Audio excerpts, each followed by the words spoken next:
राधे राधे। क्रोधवंत तब रावण, लीन हसी रथ बैठाई, चला गगनपथ आतुर भयं, रथ हाँकी न जाई।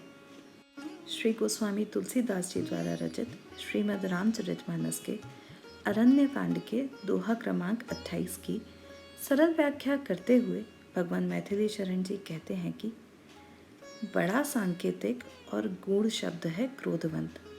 यहाँ पर रावण के जीवन में गीता का वह श्लोक संपूर्ण रूप से चरितार्थ होता दिख रहा है।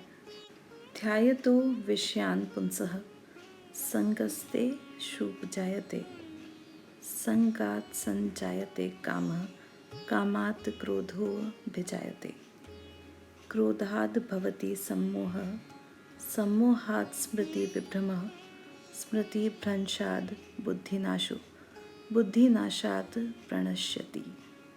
स्वेच्छाचारी रावण की वासना की पूर्ति तत्काल न होने से वह बहुत क्रोध में भरकर असंतुलित हो गया और व्याकुल हो गया, क्योंकि वह प्रारंभ से ही यह कल्पना कर रहा था कि सीता जी सहज रूप से उससे सहमत होकर उसके साथ वायु रथ पर बैठकर चलेंगी, पर वैसा न होने पर वह क्रमशः ध्यान, संग, काम, क्रोध, सम्मोह, स्मृति विभ्रम, बुद्धिनाश तथा फिर सर्वनाश की दिशा में चलता जाता है।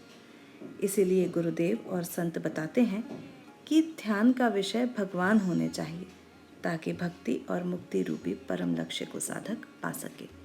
जय श्री राम।